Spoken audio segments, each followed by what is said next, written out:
Christian philosopher J.P. Moreland has written about an account that he had with a University of Vermont student, and this has to have been several years ago, and you'll figure out why here in a minute.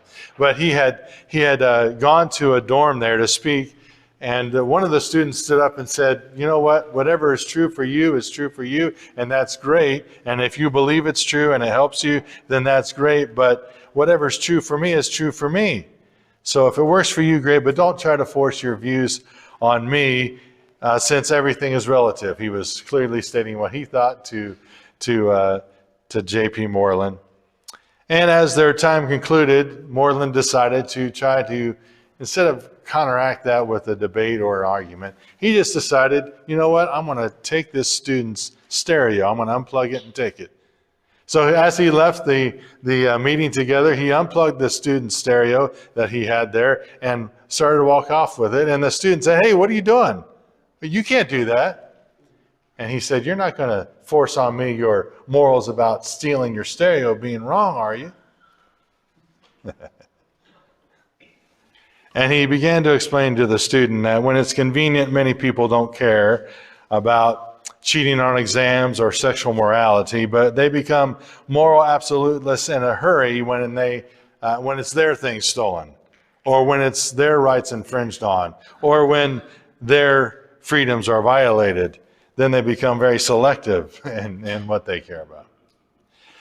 Interestingly, a few weeks later, that student became a follower of Jesus Christ, because through that experience, he began to realize the connection between human dignity and God.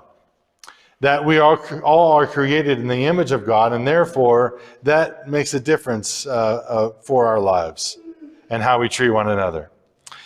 He became a Christian through that, and so he likes to tell people, this philosopher, "I'm going to start a new evangelistic method called stealing stereos for Jesus."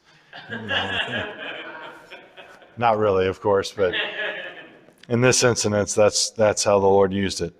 The student's recognition is something I want us to keep in mind as we go through the portion of the Ten Commandments that we're going through today. Since humanity is created in the image of God, then they're more than just prohibitions. They're actually invitations to us to treat one another with love and respect, and each person with love and respect. In fact, Jesus summarizes the Ten Commandments, as does Paul, with this word from Leviticus 19. Love your neighbor as yourself. We find our text this morning in Deuteronomy chapter 5, verses 1 through 5. That will give us the introduction to what we've already covered, but then also verses 12 through 21, the portion we're covering today. This is the word of the Lord. Moses summoned all Israel and said, "Hear, O Israel, the decrees and laws I declare to you today in your hearing. Learn them and be sure to follow them. The Lord our God made a covenant with us at Horeb. It's not with our fathers that the Lord made this covenant, but with us, with all of us who are alive here today. The Lord spoke to you face to face out of the fire on the mountain. At that time I stood between the Lord and you to declare to you the word of the Lord, because you were afraid of the fire and did not go up to the mountain." And he said, and we covered verses 6 through 11 last week. We'll skip down to verse 12 now. "Observe the Sabbath day by keeping it holy, as the Lord your God has commanded you. 6 days you shall labor and do all your work, but the seventh day is a Sabbath to the Lord your God. On it you shall not do any work, neither you, nor your son or daughter, nor your manservant or your maidservant, nor your ox or donkey, or any of your animals, nor the alien within your gates, so that your manservant and maidservant may rest as you do. Remember that you were slaves in Egypt, and that the Lord your God brought you out from there with a mighty hand and an outstretched arm. Therefore the Lord your God has commanded you to observe the Sabbath day. Honor your father and mother as the Lord your God commanded you, so that you may live long in it, and it may go well with you in the land the Lord your God is giving you. You shall not murder, you shall not commit adultery, you shall not steal, you shall not give false testimony against your neighbor. You shall not covet your neighbor's wife, you shall not set your desire on your neighbor's house or land, or manservant or maidservant, your his ox or donkey, or anything that belongs to your neighbor. The word of the Lord. I've given you a little bit of a gift this morning. I'm going to abbreviate my sermon by giving you the portion on the Sabbath day in the handout this morning, because I had a little bit too much to cover today, and I thought I might just give you that instead, and I hope you'll read through that. But I want to just note importantly that the Sabbath day is connected both to the account of creation and the Lord's redemption for the people, but I'll give you that to read through on your own. So today we're going to cover the 5th through the 10 commandments, and I want to point out again as we begin that these are more than just rules, okay? They are commandments that the Lord speaks, but there's something being valued and something being protected by each of these commandments. I began with that last week, and we're going to continue that today. And on your handout today, I wanted to give you some ways to fill in that and be able to have it with you. So as we go through, I'll be naming those ways that are those things that are being valued and protected, and you can write them in, and I'll give them to you as we go along here. These commandments that we're going to look at specifically focus on their interactions or relationships with each other within the covenant community. And it's important to point out that even though these are specifically geared to this relationship, really it's inseparable between these commandments and the commandments about their covenant relationship with the Lord. They're all based on what the Lord has done for them. They're all based on that covenant commitment that they have to the Lord. So you can't separate them, but they are demarked here in these kind of ways in our text today. So these commandments are still based on what the Lord has done for them to deliver them out of Egypt. But these final 6 especially protect, and here are the first couple blanks, protect the covenant community from disorder and destructiveness. Protect the covenant community from disorder and destructiveness. These commandments look to try to hold the whole fabric of society together, their covenant community, but also society itself. And to keep in mind that Vermont students' recognition is important. Since humanity is created in the image of God, these final 6 commandments are also about what does it look like to really love your neighbor. The 5th commandment is honor your father and mother. And this commandment, and this is the next blank, places value on the family. Honor your father and mother. It places value on the family, and it intends to protect the family. Why? Because the foundation of all society is the family, which is a little society that builds the greater society. So these are intended to protect the family. Honor your father and mother, and it's not surprising then that the family is under attack in so many quarters, because that is a part of Satan's plan to destroy. But this commandment is intended to protect it instead. Notice this commandment, along with the previous one, is stated positively. So it's not don't do this, it's stated positively in honor your father and mother. It's stated positively. And as Paul points out, it's the first commandment with a promise. The promise being that they will live long and that it may go well with them in the land. What is it, though? What does it mean to honor your father and mother? Edward Woods points out and explains that honor means to give due respect, authority, weight, or importance to your parents. Also, obedience to their modeling and teaching of God's word. But this commandment also placed a corresponding onus upon parents to be worthy of such honor, so that the child or the adult child could not be put in the position in which honor would be difficult to give. And Paul picks up on both of those meanings of this, actually, in his interpretation of and commentary on this commandment, if you will, in his letters, specifically Ephesians and Colossians, if you want to look there, Ephesians 6:1 and Colossians 3:20. On the basis of this commandment, he says to children, and parents might say amen to this, but children, obey your parents in everything. Obey your parents in everything, he says to children. He says, this is your acceptable duty in the Lord. But he also recognizes that parents have the responsibility to treat their children with love and respect, which, along with forgiveness, are essential to make any kind of relationship work, right? Love and respect makes any relationship work, along with forgiveness. And he specifically tells fathers, don't provoke your children to anger. I've had to be reminded of that myself lots of times. Don't provoke your children to anger. Now, children are going to get angry about everything, a lot of different things. But this is talking about specifically trying to stir your child up because you're mad. You want to get them mad. It's an intentional prodding and provoking of your child. That's what he's talking about there. Paul also interprets this commandment to include the parents' responsibility to bring their children up in the discipline and instruction of the Lord. In fact, Edward Wood suggests that this commandment and the corresponding parental responsibilities are a way of putting a break or a stop or a restraining influence on their children concerning all the rest of the commandments that follow. If that's in place, then it helps with everything else. And then also, of course, if you think about that, look at then how the family becomes the training ground for righteousness, which not only impacts the family, but the rest of the community and the society and the nation and the world.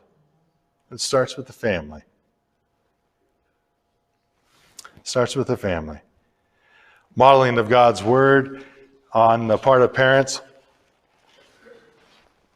will also include asking their child's forgiveness on some occasions and taking the initiative to work through issues with their children, both young and old, adult children. And the child can initiate this too, but it's really the parent's responsibility. I heard about an example on the radio here a couple of weeks ago. Life 88.5 was having their pledge drive, and one of the people on the radio was sharing a story that was trying to communicate the impact of their ministry and why you should give to the radio station to keep it on the air. And he said that he had been on the air. He was the radio host at that time, and he got a call from a father who wanted to wish his adult child a happy birthday. And the Lord seemed to direct the radio host to allow the father to elaborate and share more. And the father said, I want to wish him a happy birthday because I haven't talked to him in 6 months. We've been estranged for 6 months. And I just want to wish my adult son a happy birthday. He probably won't hear this, but I just feel like I need to say happy birthday to him.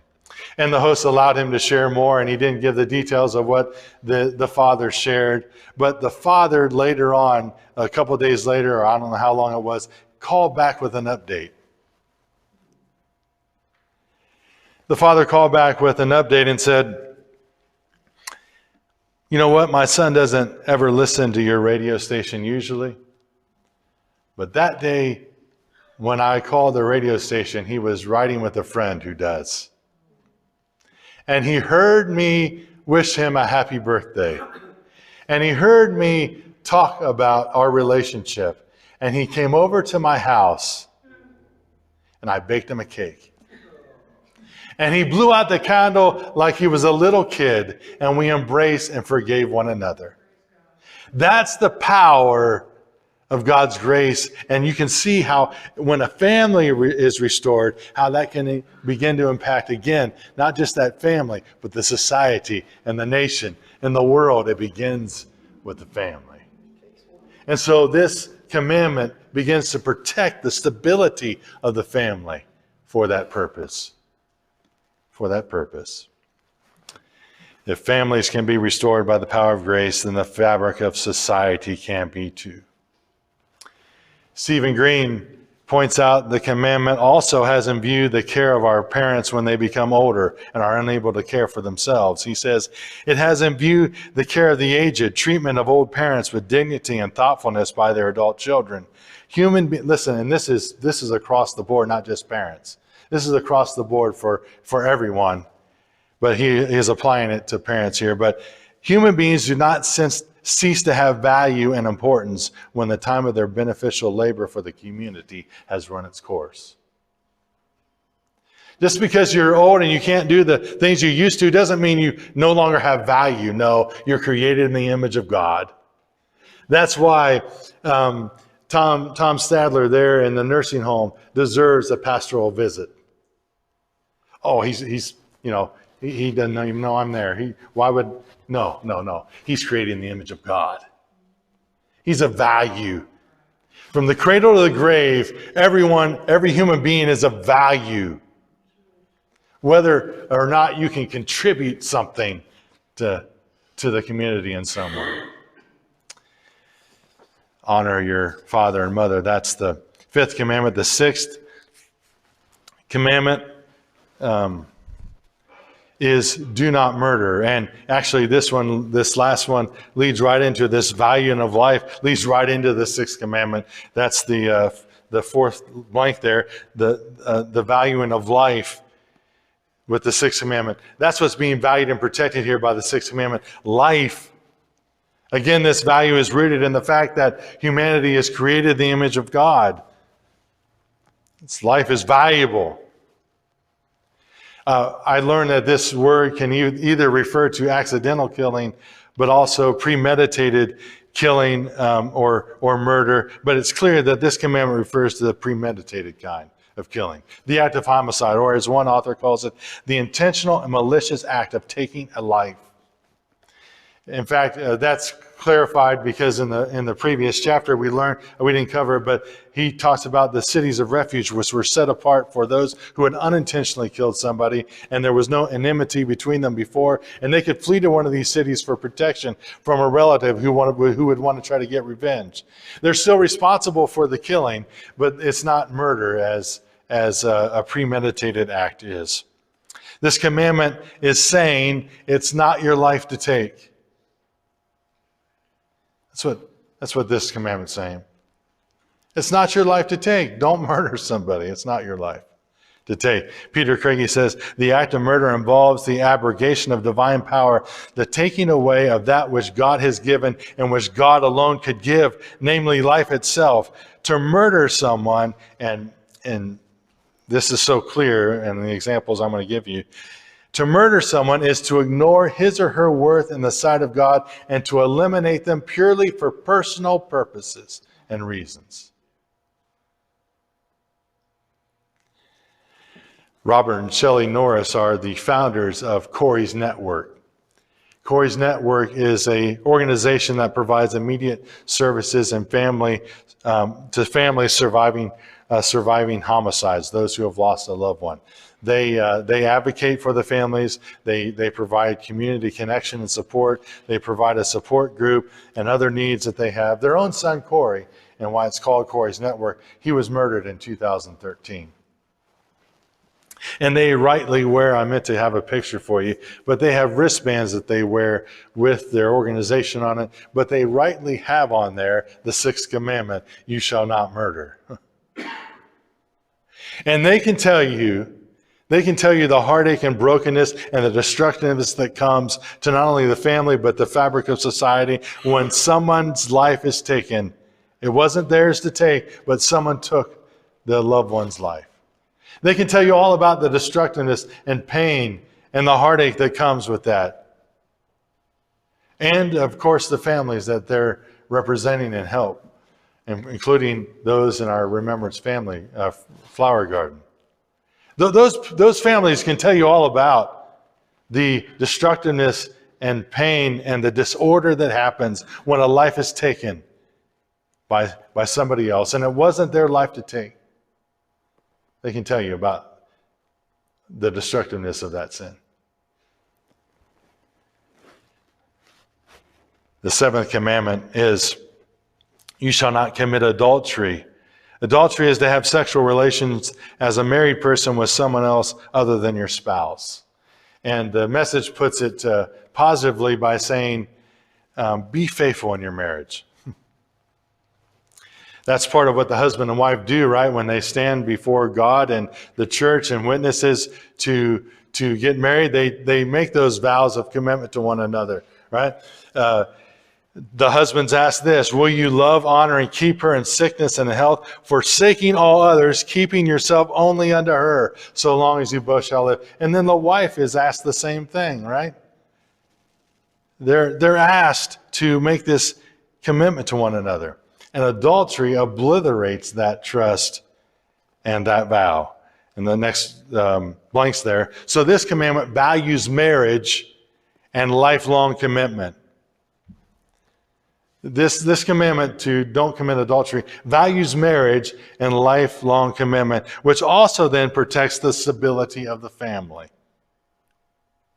Because if adultery happens a lot of times, even though Jesus says that marital unfaithfulness is one of the reasons for divorce, oftentimes it ends in that way, and that harms the stability of the family.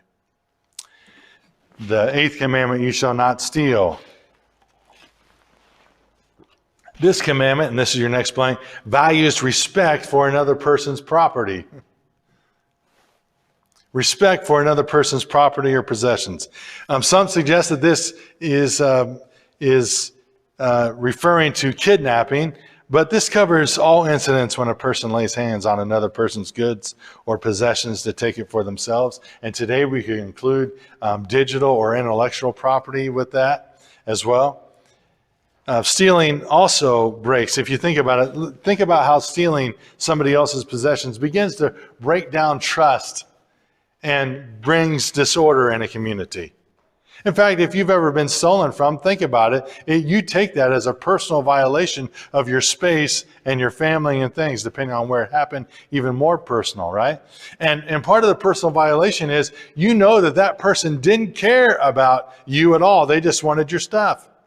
Or they wouldn't have done it, right? The people who broke into the church in 2019 did not care that they left behind 4 broken windows and stole all that stuff. They went out later that morning and charged up the Home Depot car. They didn't care, and that's part of the personal violation, right? And it begins to make you more and more aware of your surroundings, like, what's going on here? I feel unsafe now because this happened. You're checking windows and doors more and more. You're wanting to maybe set up an alarm system or a video, security camera. By the way, one of the things they bought, I think I mentioned this before, was a security camera there at Home Depot with our credit card. They didn't bring it back to us. I guess they're using that for themselves so they can keep what they stole from us. I don't know. I was reminded of that this last couple of weeks ago now when Madison Avenue Clothing, which is on Main Street here, was broken into. Someone had busted out their window, went in and stole what they wanted. The following week, they had the window replaced, but then they added an iron gate door in front of their main door. You see how that works? The trust was broken. They have to do now more to protect themselves from having somebody stealing their personal property. It's a violation of trust. It brings disorder. It brings this feeling of unsafeness, and that's what the commandment is trying to protect us from. The 9th commandment, you shall not give false testimony against your neighbor, is the 9th commandment. This commandment, and these are the next blanks here, this commandment values the truth and protects justice. You shall not bear false testimony against your neighbor. That values the truth and protects justice. This is specifically about the court setting, a person's witness in the court setting. Peter Craigie says, since the evidence given against a defendant is in a case determine his future, it was vital that all the evidence that was given must be true. That's why, if you ever see, I guess this happens in the courtroom, but you see on TV, I swear to tell the truth.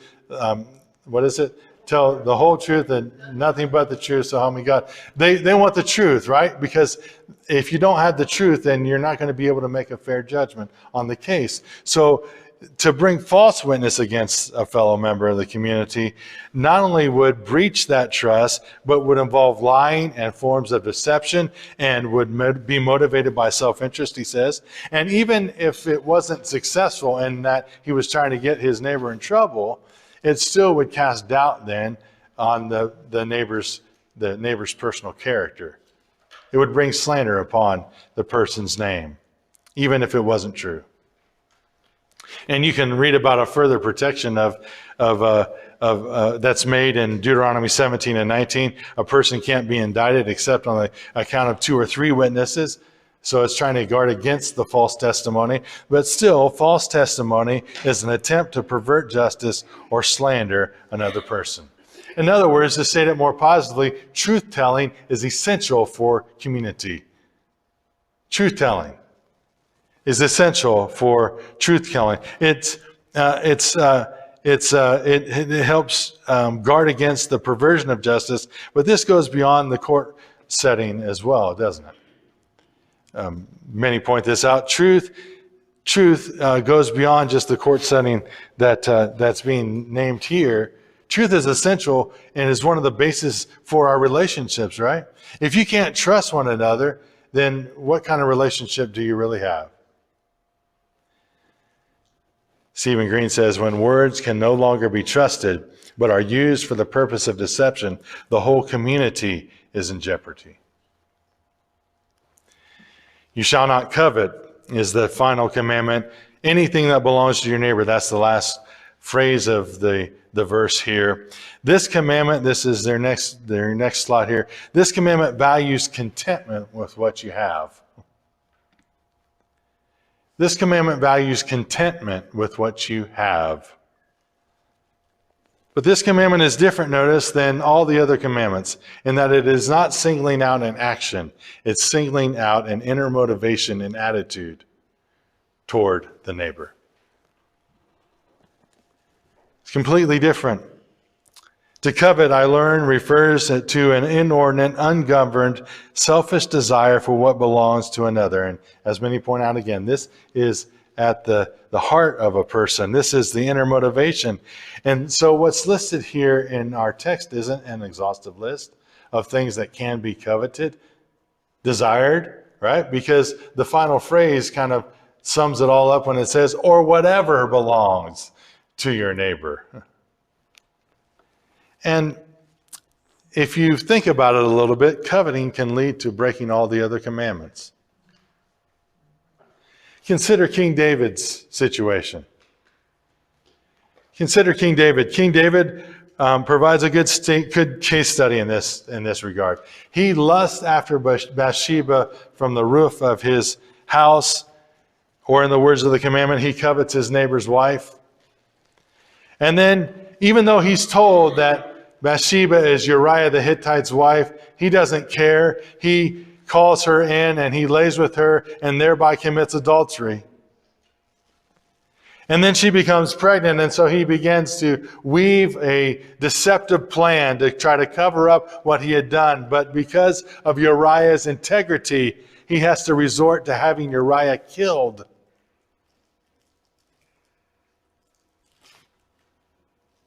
He abuses his power and involves others in his evil schemes. And in Psalm 51, he recognizes that this wasn't just a sin against Bathsheba and Uriah and the others he involved in the scheme, but he had sinned against God. You see how his coveting of his neighbor's wife led to a string of all the other stuff. Because that inner attitude toward his neighbor, oh, I can take what's not mine. I can do with her as I please, began to come out in action. James 1:14-16 puts it this way, but one is tempted by one's own desire, being lured and enticed by it. Then when that desire has conceived, it gives birth to sin. And that sin, when it is fully grown, gives birth to death. So don't be deceived, my beloved. And then Jesus in the Sermon on the Mount, in the portion that was read this morning, gives the full meaning of these commandments when he says that a man can commit adultery in his heart by lusting after a woman. He's already committed adultery with her, even though he has not committed the physical act itself.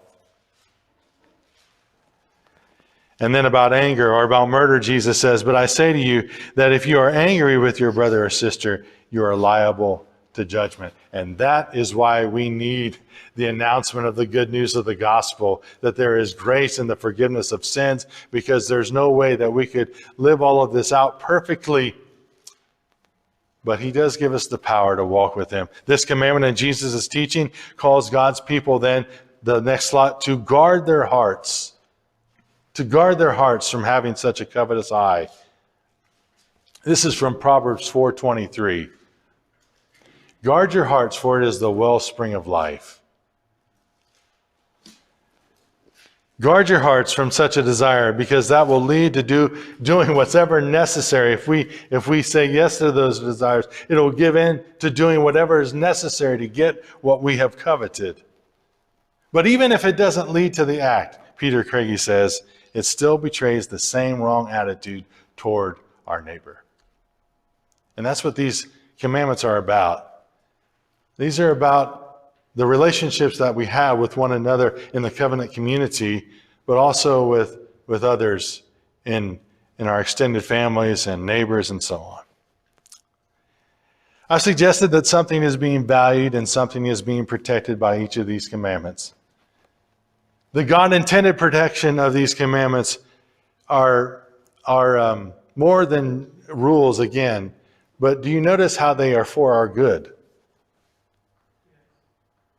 They're for our good.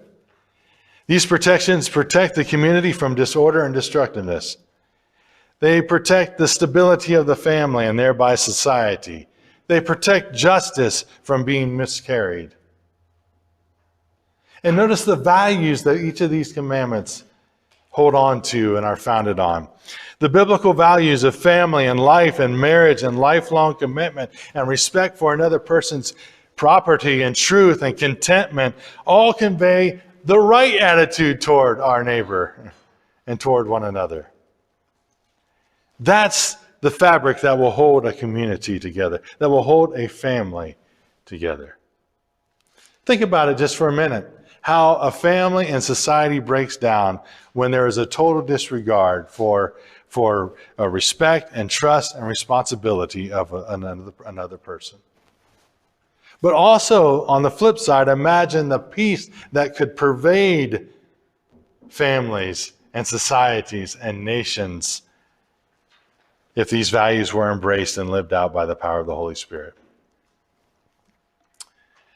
To put it in a word here, to summarize all of this, to put it in a word, the right attitude toward our neighbor is love.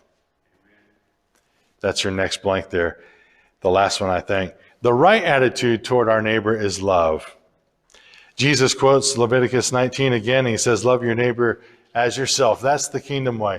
But look at, I've given you the reference here, but not the verses themselves. Romans 13, 9 through 10. Listen to how this Paul summarizes. The commandments, you shall not commit adultery, you shall not murder, you shall not steal, you shall not covet, for the 6 that we covered this morning. And then he says, and any other commandment are summed up in this one word, love your neighbor as yourself. He continues, love does no wrong to a neighbor, therefore love is the fulfilling of the law. But we can also state on the basis of what Paul and Jesus says that love also does good for the neighbor, not just, it's not just not doing something bad against your neighbor, not doing that. It's also looking to serve, looking to take the initiative to help and to listen. It is a Christ-like love that gives sacrificially for another. It protects the vulnerable. That's why John Wesley says love is the spirit of the law. So here's how I would invite us to begin to think about how this might help us in thinking about loving our neighbor. I'm gonna challenge all the Sunday school classes to do this, adults, children, and teens, to discuss and pray about what way you can actively, intentionally love your neighbor. Not just in the sense of not doing wrong, but in the sense of, Lord, how can we extend the love of Christ to them? And we have Thanksgiving and Christmas coming up. Maybe it'd be something to do with one of those things, one of those holidays that you would want to come together to do something. I don't know. I'm not going to give you the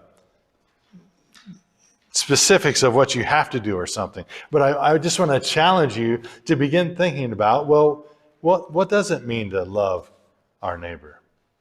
Maybe it would be to do something for one of those holidays or something else, but try to make the project more than just giving money to a cause, although that's good. But what are some ways you can personally involve yourself? Because love always gives of ourselves. If you aren't part of a Sunday school class, there will be opportunities made available, or you might just decide to join a Sunday school class. The final thing that needs to be said, I think, is that we can only love because we've been first loved. That's one of the basis of the Ten Commandments. Did you know that it's not live these out to save yourself? They can't do that. They couldn't do that. They had already been redeemed. These are for their covenant life together to reflect their redeemed relationship with the Lord. And obedience is always part of our relationship with God. In fact, Jesus says, if you love me, you'll keep my commandments. But we only love, and we can only can love because we have been loved first by God himself. I want to extend to you a way that I have received love from the Father this week. Boy, I just keep sharing some things about me, but that's okay. I needed to hear a reassurance of the Lord's love for me. Do you ever need a reassurance of the Lord's love? Just me? None of you need. Okay, good. Well, let me share an assurance that the Lord gave me. And you know what? I just couldn't say any more in prayer. And I just said, Lord, I'm just going to listen to what you want to say to me. But I need something from you. I need an assurance from you. And as he often does, he brought a song to mind that's on the radio. I don't even know who sings it. But the line of the song came to my mind as I prayed. I am a child of the Most High God, and the Most High God's for me. I'm a child of the Most High God, and the Most High God is for me. He's not against me. He's not against you. He is for you. And how did he show us that he's for us? He sent his one and only Son. 1 John 4, 9 through 10 says, this is how God showed his love among us. He sent his one and only Son into the world that we might live through him. This is love. Not that we love God, but that he loved us. And he sent his Son as an atoning sacrifice for our sins. You see, the only way we can love somebody else is if we've received his love. Exactly right. And can I give you that assurance this morning? You are loved. So much so that he gave himself for you. And he wants us to be able to overflow with that love so it splashes out on other people. To love our neighbor. So that they too can know the love of the Father.